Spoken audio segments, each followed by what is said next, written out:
Hello, Schmoville. It is episode 56 of the Phase 3 of the Schmozdo podcast. I'm listening to this episode, and as I'm listening to it, I'm like, wow, this is a really awesome episode, because it was 2012 when we did this, and Mark Reilly was there. We had our buddy Owen Moogan, who wrote for the show, the Countdown, which Mark and I were on a bunch of times. But we talked about Comic-Con. We just went to Comic-Con and all the things that they announced. And it's funny now to hear all of those stories. We talked about Pacific Rim and the fact that Despicable Me 2 got announced, and all these different things that now that we've seen these movies and it come out, it's cool to re-listen to. And there was just a bunch of different topics that we went on, and we talked about The Dark Knight Rises, because Mark and I had just seen it, but we couldn't talk about it yet, and we were kind of leading to the spoiler review. So it was fun to relive this episode. It's a blast, actually. So if you've never heard it and you want to hear, and again, you see Mark Reilly, an early appearance by him, but it's a great discussion. It was just a bunch of dudes talking movies, and then we went into the game. We played the game at the end, and that was a blast. So check this episode out, episode 56 of the Schmozdo podcast.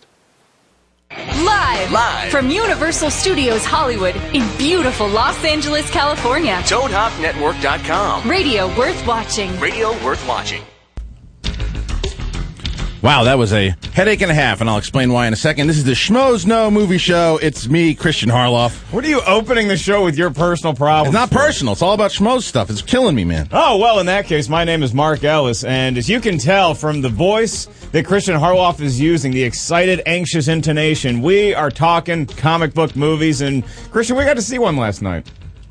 Yeah, you know what? I was going to do the voice. I'll save it for the review. We saw Dark Knight Rises last night. Don't worry, it's not a spoiler. We're not going to spoil anything. We're not going to talk about it. We're just bragging. Yeah, we're going to do a full Dark Knight Rises podcast next week that everybody can call in after they see it. We're just letting you know. And by the end of this podcast, our review will be up on our YouTube channel, and I will make that announcement so you can go over there and check it out. But that's not what we're talking about, Mark. We're talking about something else altogether. You need to slow down, sir. I had a lot of shit going on in my life. But well, you know what's going on in your life this weekend? What's that? The same thing that's going on in my life, same thing that was going on in one of our guests, Mark Reilly's life, is that we were all at Comic-Con 2012. San Diego, baby. In San Diego, and we have two guests. One is Mark Reilly. Yep. Hi, Mark. What's up, Marcus? How are you? He was our esteemed cameraman amongst many other duties this weekend. Also in charge of breaking up all of our fights. That's right. That's right. We had a real Keith Richards, Mick Jagger kind of relationship this weekend. But we survived, and we're happy we survived, because now we can do a Comic-Con recap podcast with our good buddy Owen Moogan. That's right. A writer at Reels. Yeah, he's writer for the show The Countdown. If you guys checked us out on the Reels Network, we are on a show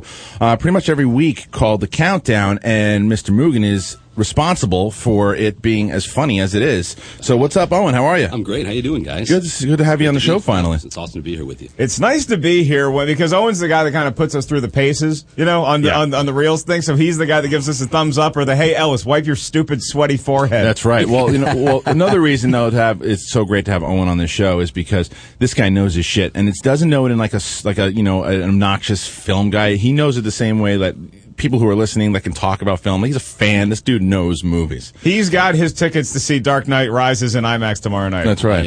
I can't wait. Right? It's almost that sort of, you walk out of Empire Strikes Back, and it's like, I have 3 years to wait for the next one. I know, and it's already here. Isn't that crazy that it's already insane. here? But that's not what we're talking about, though, today. We are going to be. Put it on. I know everyone's trying. I know everyone wants to talk about Dark Knight. I understand, but this is about the stuff that happened at Comic-Con, the big news that happens at Comic-Con. For those people not familiar with Comic-Con, it started. I think. Correct me if I'm wrong. I thought it started in the 70s.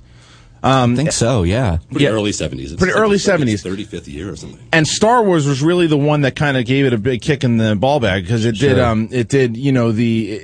that's where they debuted it. Before anybody knew what the hell Star Wars was. It had all the Star Wars comics and all that shit. The original trilogy? Yes, that's where, before it came out, that's where they had their panels and their artwork. They brought it to Comic-Con. See, you guys have to bear with me, because this was my rookie experience at Comic-Con, so I'm like a virgin on prom night the next morning, where I'm trying to piece together what exactly just happened. Right. There was a keg, there was a guy, I don't know, I can't piece together the rest of it. You woke up in only a cape. Yeah, that's right. And he's still wearing it. And your pockets were sliced open. open. Yeah. But, so they did all this stuff, and it's just progressed. And where it really kind of blew up was like mid-2000s, where around 2004, 2005 area, the studios really started kind of pushing and debuting information and showing trailers, and it just blew up. Because I went in 2003, it was big, but nothing compared to the chaos that we were at this weekend. Was that the Revenge of the Sith year? That was I went the way they announced the title of the movie. The Revenge of the Sith, yeah. And I got into Hall H fairly easy. Yeah, but then it started blowing up, particularly because you had the return of two superheroes to the big screen, where you had Superman coming back. This year, right? Batman coming back. Mm-hmm. And so that's when everybody was like, we better get that in the mid-2000s. Oh, right. And it's just when it blew up. Wouldn't Spider-Man be considered, too, like a big movie that happened that really got people going? Yeah, because the first one, when they announced, I'm sure it was bigger panels, but there was just something in the middle of that it was really when all the studios started going, oh, we really should kind of do this, and they started having those big parties there and all that shit. Now, Owen, when was your first Comic-Con experience? That was last year. I went as a civilian with a buddy of mine who had a client there, and it was crazy. I mean, I've been to a ton of conventions in New York, where I grew up, and you went as a civilian, like dressed as a civilian as a Hunger Games or something? Or? Yeah, no, just as like a civilian from like Soylent Green. Oh, okay. Yeah.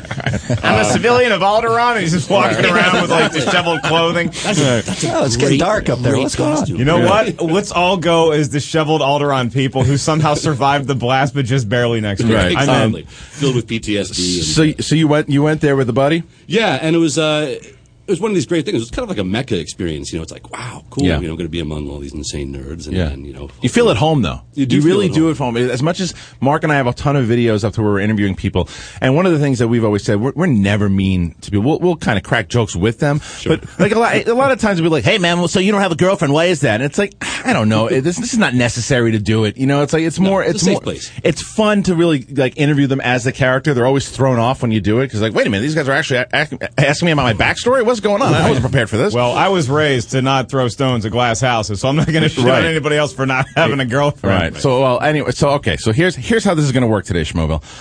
We are going to, as always, tweet us questions about Comic-Con, stuff that you want us to talk about, stuff that you maybe heard about, that you're curious about, that maybe we do or do not know about. And you're going to call in today at 888-520-4374. Not taking calls yet, so if you guys are calling in, just be patient. Let's talk about one of the big things. Let's just start right off the bat. Superman. The Man of Steel trailer. Now, I am bummed because I didn't get to see this fucking thing. You're bummed. I tried hard. He's my boy. I know. I tried really, really hard. And as if you guys were listening in the very beginning, we played the classic John Williams score.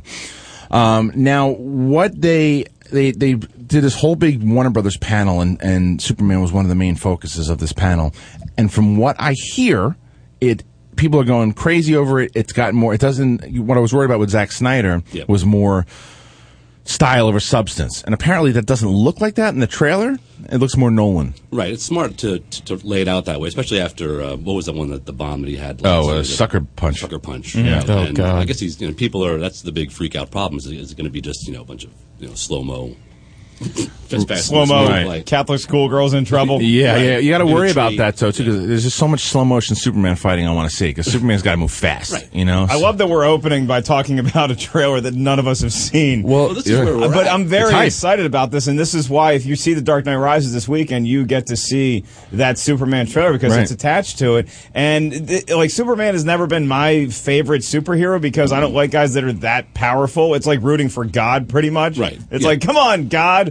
Make another Earth. Right. That's the problem with him. It gets boring really, really fast. But some of those images that you read about that are in this trailer, like you see Superman walking across an icy plain, I think I know where he's going. Right. Yeah. Well, one of the cool things about that as well was the fact that what Nolan does. What I've not liked really about Zack Snyder stuff. Some of his casting was good in Watchmen. Some of it I really disliked. Nolan's great at casting. And Nolan, he is fantastic. And minus Katie Holmes. And I think that this is what? She was fine. She was fine. No, she wasn't. Yeah, that's why she was in Dark Knight. You're absolutely right. There have been some mitigating circumstances. Yeah, Scientology.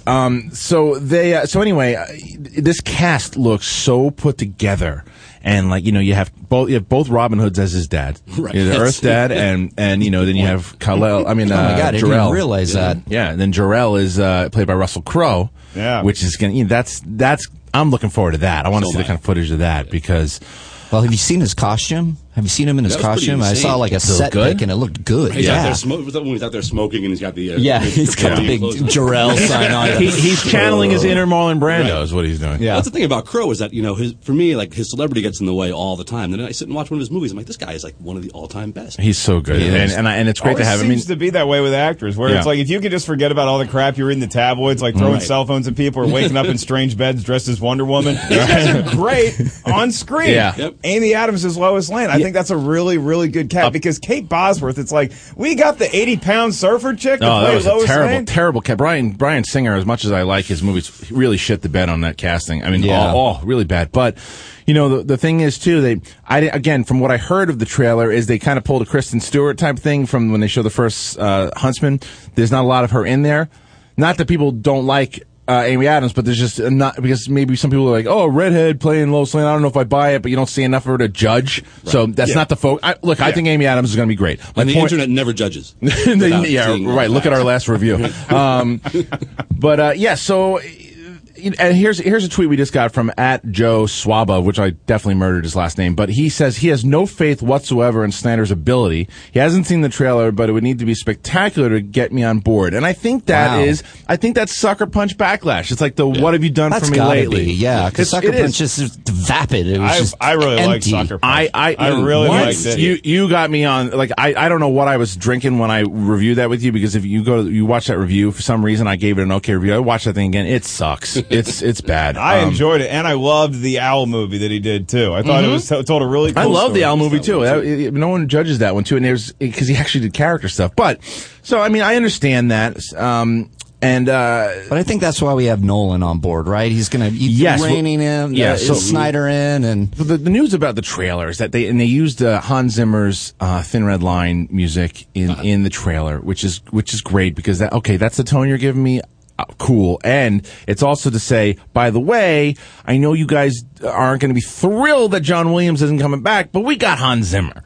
Got Hans Zimmer, and the way that Zack Snyder interacts with Nolan apparently is he goes up like Darth Vader in Return of the Jedi, and he just kneels before Christopher Nolan, and he asks him if this is cool, and then Nolan will give him the okay or not. All right, we're going to take a phone call here. We got Matt from Canada calling in. Hey, Matt, what do you got? Hey, I just wanted to know your opinion on how Comic-Con is changing, and if you're known as a nerd now, it's really kind of the cool thing to be. And things like Comic-Con, now we have Game of Thrones, Walking Dead, even freaking Glee is there. Right. I just want to know the transition of the culture of Comic-Con. It's a great question. Thank you, Matt. I love that phone call. I want to throw that one to Owen first. Owen, do you think that it's different now? Are you almost an outsider if you're not a nerd? I think that you'd certainly say that. I mean, you look at it, I think showbiz in general, and everyone sort of considers themselves a bit of an insider. And I think that the companies and people who produce content kind of depend on that thought. And you have people so insanely attached to projects. You have people ragging a movie where the trailer's not even out yet. Right. Right. But I think there's always been a sort of a geek cool notion. I'm not quite sure how well that translates if you're walking home from the subway at 2 a.m. But yeah, well, and that's the thing when you say nerd or when you say geek or something like that. Maybe it's just because I feel like that's what some people still think, and I'm not talking about like nerds is like we're gonna throw people in lockers and take their lunch money and shit like that. Did I take a couple of kids' lunch money at Comic-Con? Of course I did. No, you didn't. well, they deserved it. I'm not paying $7 for a slice of pizza by myself. That's true. Okay? Look, there was a shift, and there definitely was a shift. And you know what's funny is the 21 Jump Street movie that came out this year kind of played on that. That cracked me up, by the way. It wasn't that movie? Yeah, the movie was really funny. That's a great point, and you make them so rarely on this podcast. But that is thank a you great so much. point. Thank you. Is that I'm gonna leave now. Now nerds are kind of cool, and you know what we noticed? And Christian and I were commenting on this because this is what we do. On Thursday, there were a lot of like pretty good-looking girls. Right. Okay, at okay Comic-Con. ones Thursday. Let's call it what it is. There weren't a lot of great ones on Thursday. It was a good opening. It was par, and then Friday and Saturday. Oof. My good God, we ran into a Playboy model. Woo! Yeah, we ran into a Playboy model. And the Playboy model was happy to see us. I That's know. how you know. I know. Nerds I know. have taken over. Yeah, the geeks are now inheriting the earth, like they say. All right, there are other things that were going on at Comic-Con. A lot of big news. Yeah, The Walking Dead. We got into that panel as well. This very briefly. I don't know how many people out there are Walking Dead fans. Me. But the trailer for the third season. Holy shit, it looks good. Yeah, they really set it up nice. And what was so great about that panel, I went to the Walking Dead panel, and Chris Hardwick hosted that thing and was killed it. My God, was he good, man! Like the thing with him, what he does is that he treated it like it was a show. And it just moved. The rhythms went well. He waited for a cast member to do something. He played off it. He used the audience, and it just was a fun show for an hour. And we got shit for this on our Game of Thrones panel stuff, and I'm sticking to it. I love George R.R. Martin. I love everything that he's written. I love the Game of Thrones more than anything. He is not a good moderator. Well, it was really exciting because it was a packed house for Walking Dead, and then everybody can stay in there for the Game of Thrones panel. So we all stay in there. And they announced that we have a surprise moderator for Game of Thrones, George R.R. Martin, and everybody goes crazy, rightfully so. As and he walks out, and he is just kind of talking to the crowd for the first like 5 or 10 minutes, and he's doing well. He's killing it. It's fun to watch this. It's guy. like that comic that he, that's been on TV a bunch of times, and he gets out there and they give him the first like minute, like, okay, great, he did the good warm up, and then it took a kind of weird turn. Really weird. He was asking everybody about sex. Like he's doing. So what how do you feel about the sex scene that I filmed? Do you like the sex Well, the 10-minute... Can I fuck your face? Sex scene. I really 10 minutes about talking about boobies, and he was like, I think there's a booby guy over here and a booby guy over there. It's like, what? Though, in defense of George R.R. Martin, a little bit, just running that panel. And I love him. But the 6 actors that they had from Game of Thrones, which I'd never seen the show up to that point. Right. They were really not giving him much either. He would ask somebody about a sex scene. I think they were annoyed by him. I think they were annoyed by him. Who was there? You had Lovejoy, you had Khaleesi, nice. The Stark mom, you had the King of the North, okay. and then who else was there? And then the redhead this season. I don't want to spoil it for anybody. There was a redhead. Oh, the one from Downton Abbey. Yes, okay. Absolutely. Okay, good man. So he knows his stuff. Yeah. Oh, dude, this guy's a badass. So, all right. So you should be in the room at Reels when Owen is putting you through the paces. Yeah. Now, one of the we're going to talk about. A lot of people want us to talk about the Marvel panel. We will talk about the Marvel panel, but our buddy Ethan Irwin, who you guys, if you've been listening to the show, you're familiar with Ethan. He went to the Marvel panel. He's going to call in after the break and tell us about the Marvel panel and other stuff that Ethan got the inside scoop of a lot of shit. So, but we're going to take another phone call and make sure you guys tweet us some questions at Schmoes Know. All right, here's Patrick. Hey, Patrick, what do you got, man? Hey, guys. What's up? First off, I just want to say I'm glad you guys had a good time at Comic-Con. Thank you. Sorry, I'm jumping back to conversations here. I'm mixing it up. I just want to say something about Superman what you got? really quickly. With the rumors of a Justice League movie and the new Batman reboot, do you think that Man of Steel is going to, tie into, Nolan's Dark Knight Rises? I doubt it, or even probably the newer Batman. Right. It's a great question, and thanks a lot, dude. Here's the thing with the Justice League movie. I was talking about this last night. I think that Warner Brothers wants to rush this thing so bad because of all the success the Avengers had. There's going to be no setup. It's going to be like, oh, look at this guy we just got from Craft Services. He's going to play Superman, and then this guy's going to play Batman. But it's Batman, Superman, so there's your Justice League, and they don't. Right. Avengers took 5 to 6 years carefully setting up, piecing it together. They made us wait for this movie. If you step away from that and look at it, it's crazy how that actually worked out. Yeah. If you can't believe that it actually happened because when you're in a theater and you're seeing Iron Man for the first time, Iron Man, it didn't fly under the radar, but it wasn't a A-level superhero. Right. And if you open, what you could do with the Justice League is say, okay, Superman is going to be our Iron Man. That's going to be the first one that starts everything because the Nolan Batmans are not going to have anything to do with Justice League. No, I highly, highly, highly doubt that Christian Bale or anybody else would want to come back. If he can. He's even said so. Nolan has said, no, I'm done. And he's a no Justice League. And we saw The Dark Knight Rises, so me and Christian are the only ones in this room that know if he actually could come back. Exactly. But it could happen, and I wouldn't be against it. I just think that the Justice League itself is not as exciting to watch. The characters aren't as exciting to watch. It could be. Sorry, go ahead. No, Owen, please. Well, no, the thing about the problem there is that DC just in general doesn't have as deep a bench as Marvel does. Right, but that's true. It's a great way to describe it. Very true, but I also think that a lot of people didn't think Thor was going to be much when they made the movie, and when they made Thor, now everybody loves Thor. You can't make the Avengers without Thor. When Thor came out, how are they going to do Thor? He's just a big, he's a Norse god. It's going to look ridiculous, but and it worked. Now the thing is. I mean, for God's sakes, Marvel, everybody trusts them. They're going to do a character named Ant-Man. And they announced that. Right. Edward Wright is doing Ant-Man. And everybody was really excited. And we all believe it. I was like, really? And I'm not familiar with Ant-Man, and I'm a comic book geek, and he's one of the Avengers. And I know he's one of the Avengers, but I think these movies, what they're doing is they're taking these B-level characters and they're doing them so well they become A-list. Right. You know, like Iron Man, just boom. Bingo. I mean, that's the thing. But when you have as Marvel keeps getting more and more of their rights back to make these movies, you got the opportunity. It's like, Ant-Man. Well, this is like the geek power you're talking about. You're going to have a bunch of guys, and it's going to have a great opening weekend. What happens after that is going to be anybody's guess. Yeah. But, I want to see Ant-Man in the mix, in the Avengers. I'm not sure if I want to see his own movie. No, the reason I do want to see that movie is because of Edgar Wright. And he did such a great job with Scott Pilgrim that I'm with it. And I think that he can make it cool because I don't think it's not going to be like Blank Man. You know, we're not going to have to worry about that. Have you heard about the footage that they showed? I mean, I heard it was amazing. Yeah, and I don't doubt it because the guy's a fantastic director. Hold on, I want to take another call here from Schmoville. We got Luke.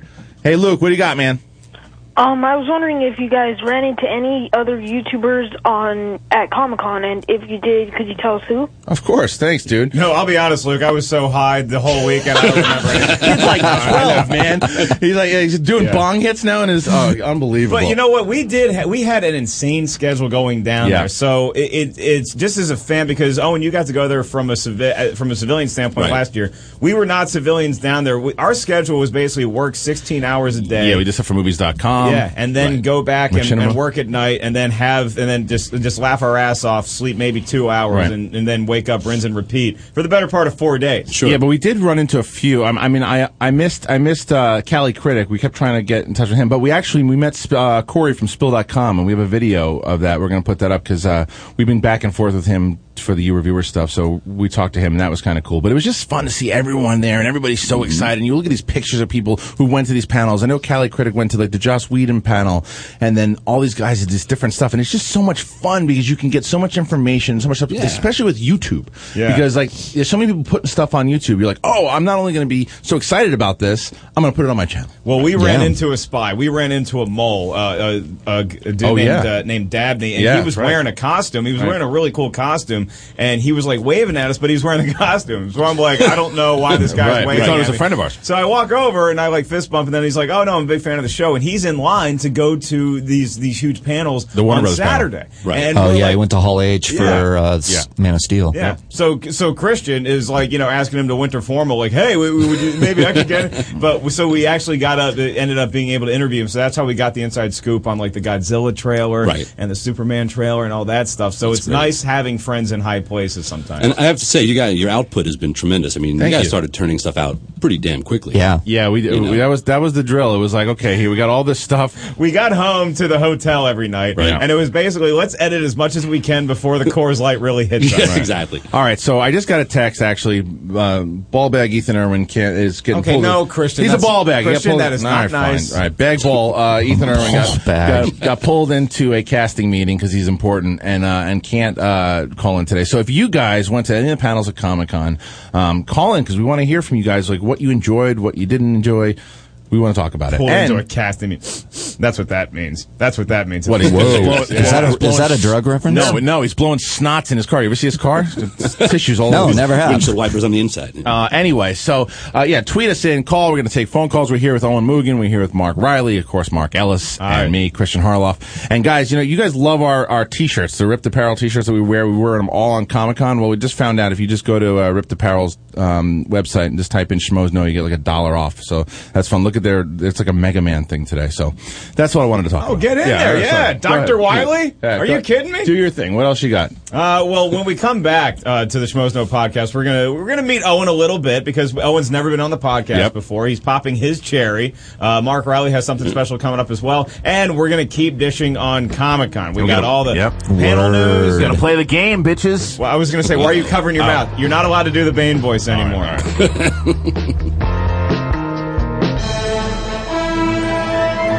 What's this Jeff pulled out of his ass? What's this? Jeff's our producer, and he pulled another great movie score out of his behind.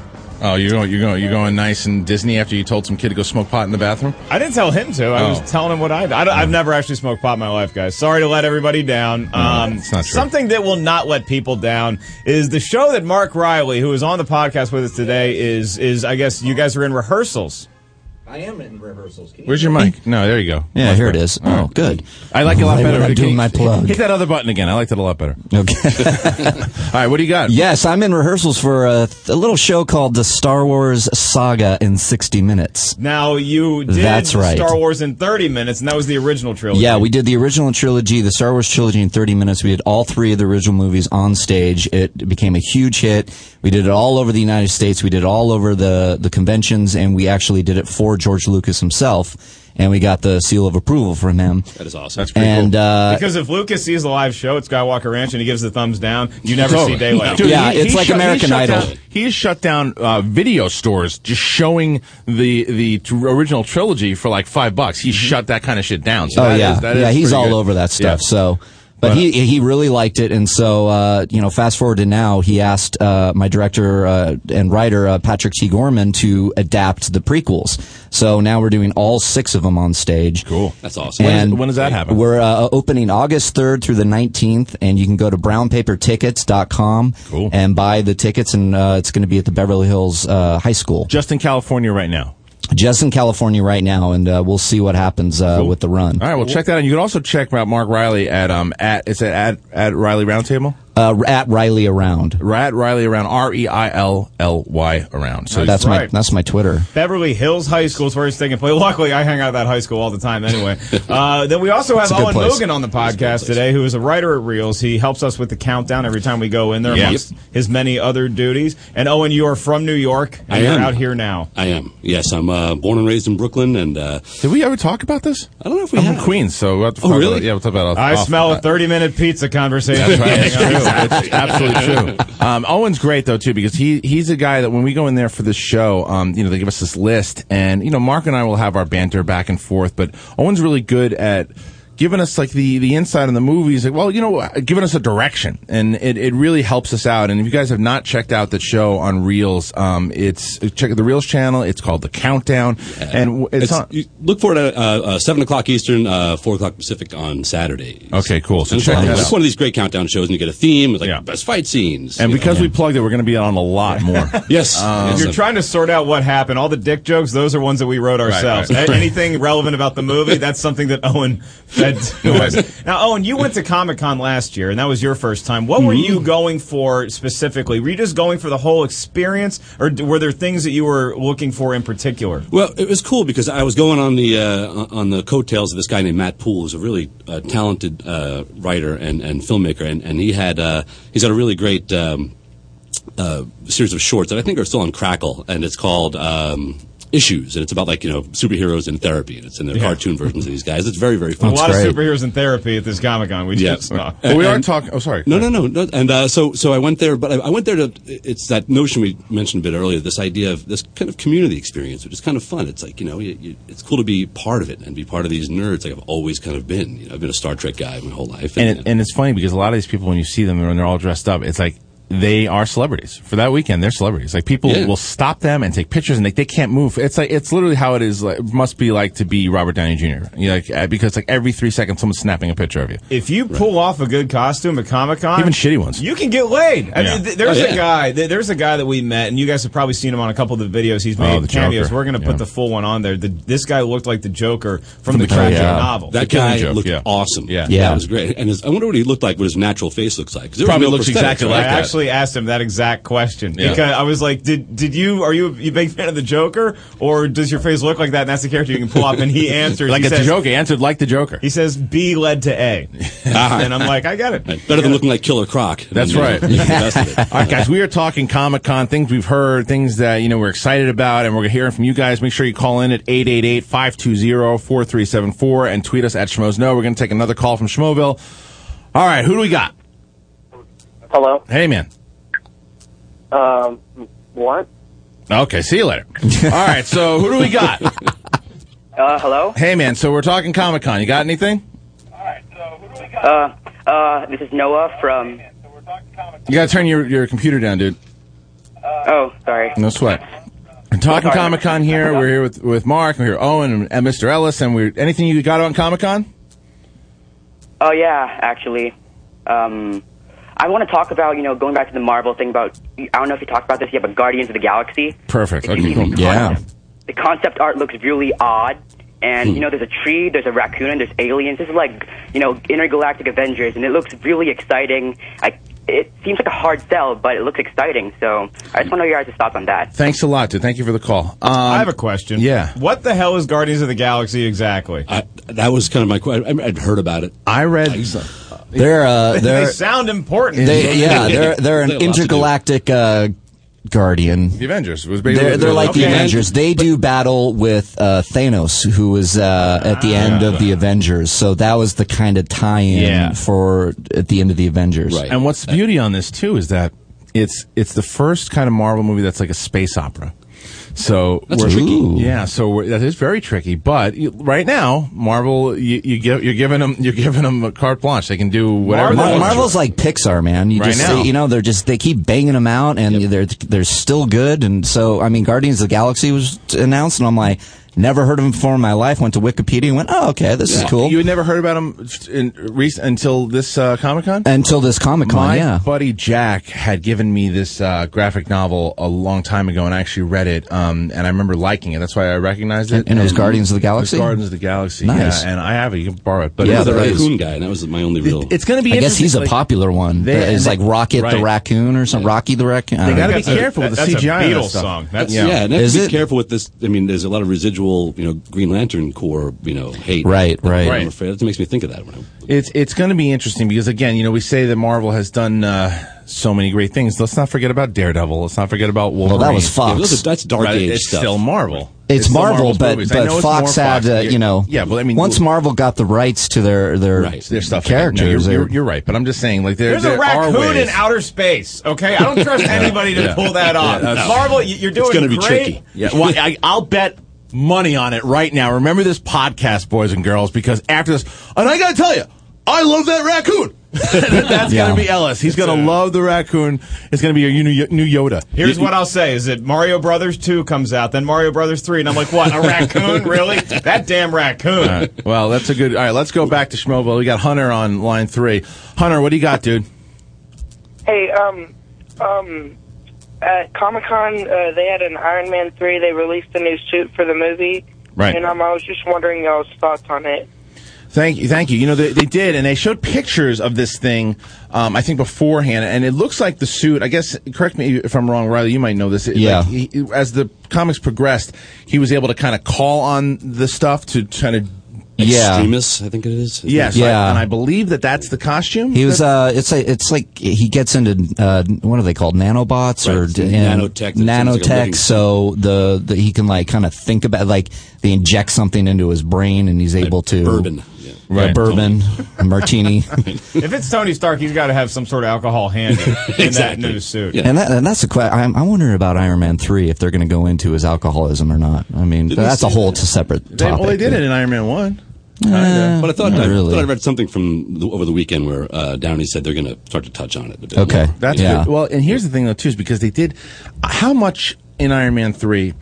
is the Avengers going to play in it all? Like, is it right after the Avengers happen? Is it before all the Avengers stuff happens? After. It's after. It's after. Okay, it's after. So is the Hulk going to be anywhere? Because they had like this bromance. Like, right, they drive off together. The Hulk better be in the thing. I heard no. It's like the end of Grease. They just drive off together. Exactly. The car starts flying. What do you think, Owen? Again, I read over the weekend that... and this is sort of the plan. How are they going to do these post-Avengers movies and have them be awesome? And was it Shane Black is the guy who's doing Iron Man 3? Shane Black. And he said, it's just going to be, like an issue of Iron Man. Not everyone shows up in every issue. Right. They do touch on it. I know that the footage that they showed, they had John Favreau, who plays Happy, his bodyguard, references, the Avengers about like how, you saved the world. My mom saw a giant snake flying through New York and she jumped out the window. And that's some of the dialogue, I guess. So and that's cool, and you can go miles and miles with that kind of thing with great references and not, spend a dime on CG. It's so cool to have knowing that universe is still persistent. Yeah, well, what's the beauty on Iron Man 2 is that Iron Man 3 is that now we have Shane Black. Oh, I can't wait. I read an article actually on movies.com that was talking about Iron Man 1 and 2, and as great as Iron Man 1 was, and 2 was however you want to feel about it, both of those movies, the ends were subpar.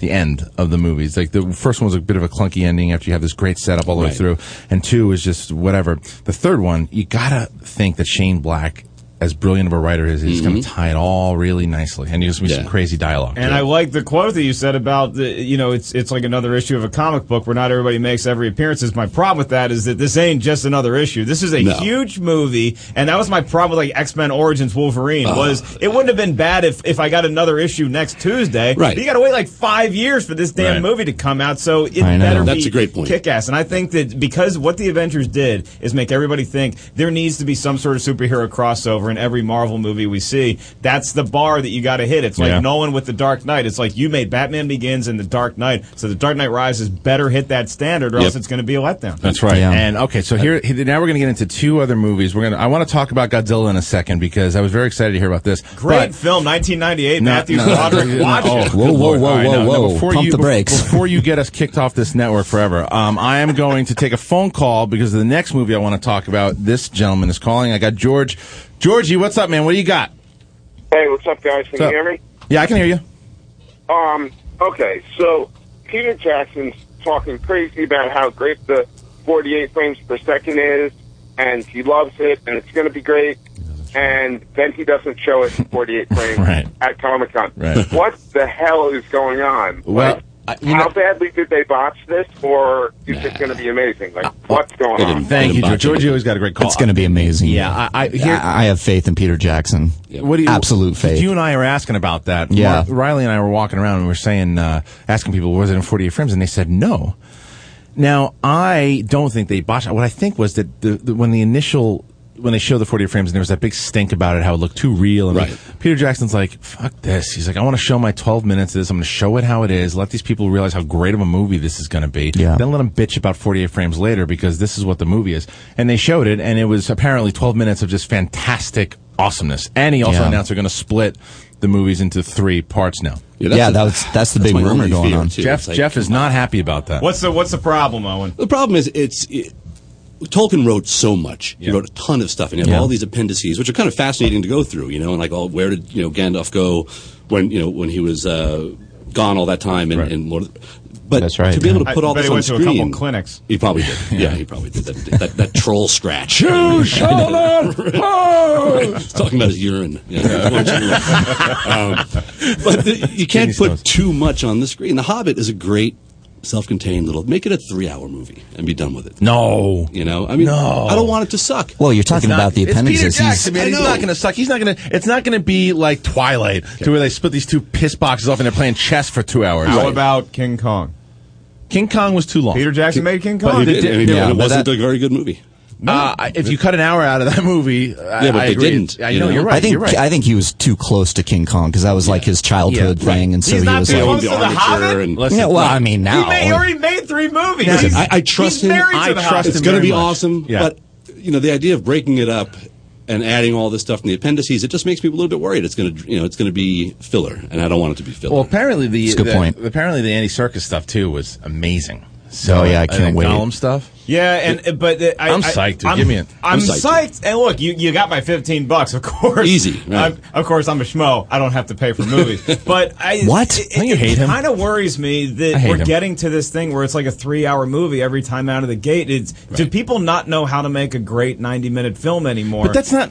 I like sprawling. I like epic. Oh boy, guys, this is not a repeat of Comic-Con. Don't make me come back there. Because there's certain things like so you would have been okay. And we're not going to talk about the whole movie, but you would have been okay with Dark Knight being 90 minutes. No, I wouldn't. But that's my thing. Is movies was look but again. If they made Twilight 3 hours, it didn't have to be 3 hours either. Yes, it did. I have no problem with epics being epic and lame. Exactly. And that's the thing. As long as they got you and you don't feel your butt in the seat, after a while. I mean, that's if I'm captivated the whole time, then I'm happy to do it. There's one point about Jackson though, and this is I've been watching the Lord of the Rings film, and those were great, and they came at the right time. The first one came out right after 9/11, and it was awesome to sort of have something to lose yourself in entirely. Yeah, pretty terrific. Then all of a sudden we get Two Towers, and he starts changing. It was a little long, but weird changes. And I'm not like, you have to do everything the way it was in the book, but you start changing fundamental things like Faramir's character. You know, it's like, I'm going to drag you back to Minas Tirith now so we can have a big, pterodactyl or Nazgul fight. Like, he was the one guy in the book. Faramir, who was incorruptible, and it was a point being made about, here's the dawn of men, the age of men, and you had this one guy who was like, all right, I found you in the woods. I'm gonna let you go. Take the stupid ring with you too. Yeah, this is why you bring Owen on the podcast. I like this guy. And that was my point, is that there are certain things, like even something like Braveheart, where you just lose yourself in for 3 hours, but then you have a movie like King Kong, and if you can't tell the difference between what needs to be in a movie and what not, then sometimes that worries me when you're talking about making another huge epic movie. Is that I don't need to see hobbits just jerking each other off for an hour. I want to see action. I need to see. And I want to see a great.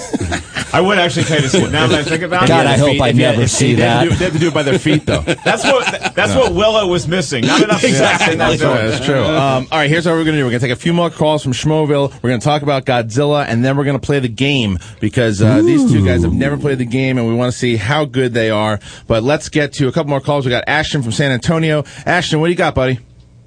All right, so I've been hearing a ton of different things from Comic-Con, like a ton of different sequels being launched of animated movies, like Cloudy with a Chance of Meatballs 2, Despicable Me 2, Smurfs 2, and Rio 2. Oof, Smurfs. All these unoriginal stuff. What do you have to say about that? Thank you, dude. That's a great point. I think that's one of the things that makes Comic-Con now a little commercialized. It's like, let me just announce bullshit. Right. Yeah. Like this, when you get Iron Man 3 and stuff like that, people are getting excited about, you should announce it. But when it's like, the Smurfs too? Yeah. What are you doing? Well, we missed an announcement too. They're doing Finding Nemo too. Yeah. See, that one is exciting. But again, like the Disney panels and announcements like that, I can deal with that, like getting an email about it. Right. I don't need to hear you tell me that, because it's okay, great. Now, especially Smurfs too. Who cares? Yeah. It's not part of that tribal thing that I think gets people really nice and ramped up at a place like Comic-Con. It's not like we were waiting in line for the Marvel panel and a bunch of Smurfs crossed the street, so we got hit screwed them out cars. of going. I would love to see them get smashed. Smurfs? The new Smurfs, not the old Smurfs. I didn't see one Smurf at Comic-Con. Thank God. Yeah, because they've embarrassed themselves. I don't care about the announcement at Comic. It's not going to affect my life. I mean, there's still great stuff for us there. It's just I don't care about Cloudy with a Chance of Meatball. Right. I don't care about most cartoons in general. Now, you sit me in the theater and I watch them. I usually love them, except for the Smurfs. But I don't care either way. Well, something I do care about that I heard stuff about, and I can't wait to see the trailer for, was Guillermo del Toro's new movie Pacific Rim. Yes. Yeah. From what I hear, it's got that kind of old school video game Rampage. It's kind of based on that. You remember the robot punches, Gaiju, however you say it, giant monsters, monsters, and so I heard the footage was insane. I can't wait, man. I can't because Guillermo del Toro is so much fun as a director. Yeah, you talk about a guy that just embraces filmmaking and makes movies for fans and for himself and just to have fun and doesn't worry about studio shit. That's the guy. When you watch something like a Hellboy or Hellboy 2, just the guy's imagination gives me a headache. The fact that he has all that room in his head makes me need to take a nap. And he brings great practical stuff back. I mean, so much of that was great costumes, like that underground market place in Hellboy 2. It's like all these great costumes, it's like that great Henson tradition. I have to make one quick comment about before we leave the Marvel train too far behind. They announced that Falcon is going to be the next Captain America. Yeah, you're right. I just heard this.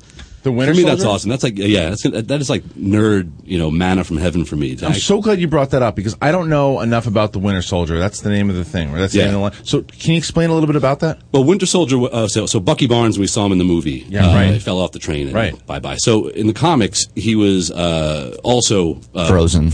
And the Soviets had him. Yeah, the Soviets had him. And they reprogrammed him as an agent. And, so then he came back. So Cap going against his best friend who's like brainwashed. So I think, the Winter Soldier, when that was announced, Owen, you talk about, Bucky, you're like, whoa, all the fans are like, oh, jeez, here we go. Cool. It's a good line. Yeah. Now, but wait a minute. When's that going to take place? Does that take place in modern times? It take place in modern times, and I think what I've read is that they're going to do either some sort of book ending where they go back, to the 40s. It's kind of fun to be able to have that time option. travel. But the great thing about having the Falcon in it is they were great partners in the 70s. Like they were cleaning up New York like nobody's business. Right. They were on rooftops, and they were, That's exciting. That's pretty exciting. Okay, cool. All right. Let's take one more call from Schmoville. I got Corey calling in. Corey, what do you got, man? Hey, man. How you doing? Good. What's up? Well, did you see any Hunger Games stuff at Comic-Con, and what do you think of the last movie being split into two parts? I did not. Thank you, dude. I did not see any Hunger Games stuff. I have heard about Mockingjay being split, and this is where I actually do agree with Owen and Mark here. I don't think that movie should be split. That Lionsgate is clearly doing that to make more money, and I think that could really hurt the franchise, especially that book in general should be, and I know that this is the song I sing every fucking podcast, but that song should be, I mean, that movie should be rated R, especially that one. See, now I'm not a strong reader, okay? But I know hear this. that Mockingjay is the weakest of the 3 books, and that's the one that you're going to chop into 2 movies. Then are you guys cool? Being Hunger Games fans, are you cool with the director kind of taking a story into a different way because you need a better ending? No, they're hiring a new director also because the guy that they're getting for Catching Fire is not going to have enough turnaround to start because they want to do one every year. So it'll be 2013, 14, or 15. Are you worried this thing is? I know you hate the comparison, but is this thing becoming like more and more kind of? No, it's not becoming Twilight, but it's in regards to the try to success in the way that they're pumping out as far as marketing. But the content, no. But all right, look, one more thing about Godzilla. Sorry, Mark. No. We're just running out of time. But Godzilla, is anybody happy about it? Thinks it's going to suck a pile of balls? What's the? I have no idea It could be what awesome. to expect. It could be crap, but I think that people have learned a lesson from the 1998 one. I really like the director, Gareth Edwards. Did you see Monsters? No, I never saw that. Yeah, it's a great, fantastic movie that he did just on a small budget. It has to do with these big creatures. I think Godzilla is bigger than these creatures in the movie, but I think he really got into the characters. So if he can do the same with Godzilla, I think we're in for a treat. That was a cool little movie. Yeah, well, you always say that you hope that people learn their lesson. Unfortunately, I don't think moviegoers ever really learn their lessons because you learn it for a while and then you see a cool trailer and you see one clip of a dinosaur and the slate is blank again. You're like, let's go see Godzilla! But you think, again, this whole thing of, everyone's an insider, people are going to reject a crappy Godzilla, and I think these guys know that Comic-Con's an air balloon. It's a trial balloon rather. They go and try to gauge reaction, and they're not going to screw this up. Yeah, and it went pretty well. People were kind of excited about it because they're going to go old school Godzilla. But that is Comic-Con for now. You guys can check out all of our stuff on Comic-Con on youtube.com/MosNo. But now that music means it is start of the game. What is the game? It's where we play a couple clips, and then whoever guesses right, you call out your name, and what we're going to do is, because Jeff only was able to pull 8 clips because he doesn't like us. Clips today, so it's going to be 15 clips. Okay, good. I like this. We're going to play to 3. Yeah, okay, whoever gets 3, not win by 2. Not win by 2. You don't have to win by 2. This is not Rucker Park. Right. All right, so let's see for you guys, out there in Schmoville, how you do. You can tweet us in if you know it right away. Then tweet us in, and we'll Riley, look at your time. buzzer is named Riley. Mine is Ellis. I was just going to the same first name. Your Okay. name is your buzzer, Jeff. When you are ready, let's kick off. Everybody's waiting. Since the players are looking to beat the casino, So who you got, Jeff, on that one?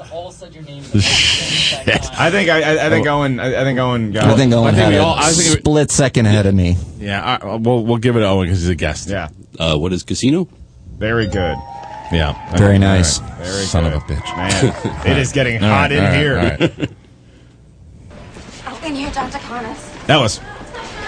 No shit. Idiot. I heard Dr. Connors and I thought Spider-Man. In here, Dr. Connors. I'm going to say The Exorcist. Wow. That was grasping very strong. He's out. He's out.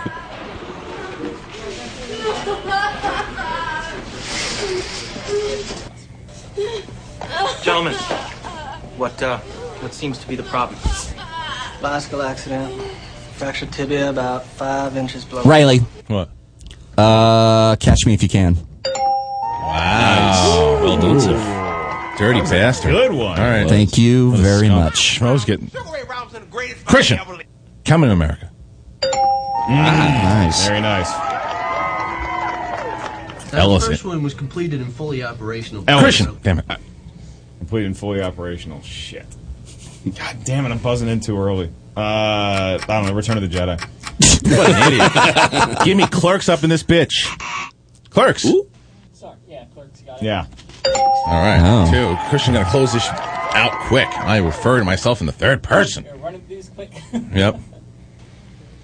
So, what do you know of the doom awaiting this planet? Oh, well, as Alice. Coneheads. Wow. Oh, Welcome to the boy. board. It's nice over here, isn't it?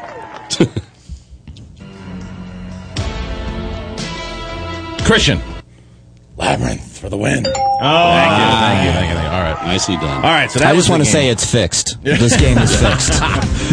Thank you. I like to take my second picture. I appreciate that. It was Way nice. to go, Christian. All right, so that was Way the to treat game. your guests with respect. Yeah, I don't let anybody win.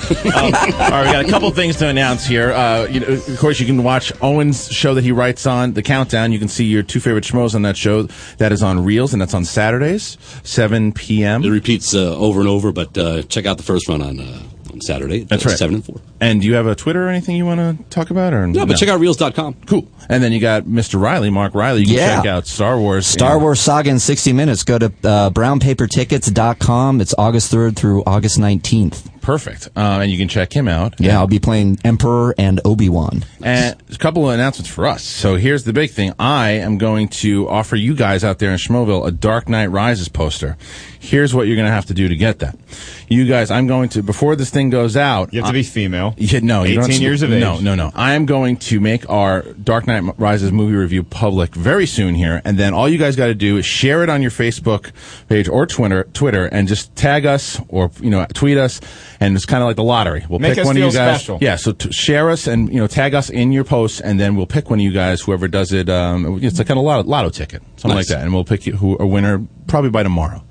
All right. So anything else you want to talk about, Mr. Ellis, before we get the hell out of here? Closing thoughts of Comic-Con is that if you're going to go next year, if you're excited, that's your first time, then you don't prepare. Get in shape. Yeah, get in shape. Do some push-ups. Calf muscles ready. Yeah, calf muscles. And even with all that said, you're never going to be able to fully get ready for this huge sea of people. So just know that it's going to completely overwhelm you and enjoy that. It's not that overwhelming in the halls, but just crossing the street, it's easier to just crowd surf over that street. Oh, yeah. And for God's sakes, be careful. There's a lot of big buses going by and stuff. It's crazy stuff. Just watch. Didn't some woman get killed? Twilight fan. She was running to get her horrible. place in line, and she got whacked by a bus. That's awful. I'd start building your costume now too. I mean, you got some competition. And the lines, folks. and the lines you have to wait on is so insane now. If like people were waiting online for that Warner Bros. Panel like the day before. It was pretty. Somebody said what, like 4:45 in the morning they got in line. Like the day before, dude. It was the day before. Yeah. It's like I can't. I mean, I don't want to pay someone to wait online for movies these days. That's true. And hopefully next year, my Barney Miller cosplay will be in. Sure. Guys, we're going to close this thing out here too. So make sure you check us out on youtube.com/schmoes. And Mark, what do you got? We got Heidi and Frank coming up next year on the Toad Hop Network. Yeah, next week. Next week, Dark we have Knight Rises podcast. Dark Knight Rises podcast. Yeah. And my mom will be in town. And as are you going to bring her on as a guest? Maybe. No. Has she seen Dark Knight?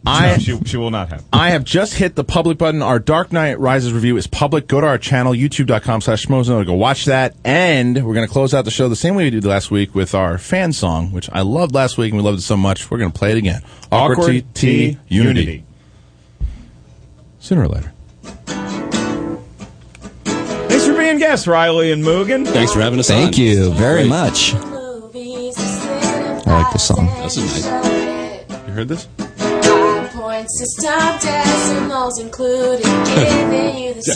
schmo it. Here's my favorite part. I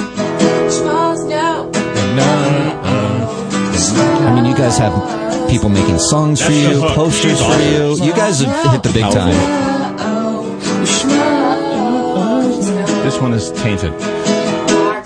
Nice one, Christian is sarcastic. Cartoon Cat is the villain. We got girls writing songs about us, guys. I know, you guys are on it. The drill and tell you what you're seeing and listen. Except Sucker Punch. Do you work out to this song? I have sex to it. I have sex to it. That's gross. Oh, sorry. Never, ever say that again. I apologize. I'm sure Sadie appreciated it. Two Sadies. What do you mean? She does appreciate it. She sings it too. He's married. He doesn't have sex anymore. It's true. That's true. Peace out, guys. A lot of fun.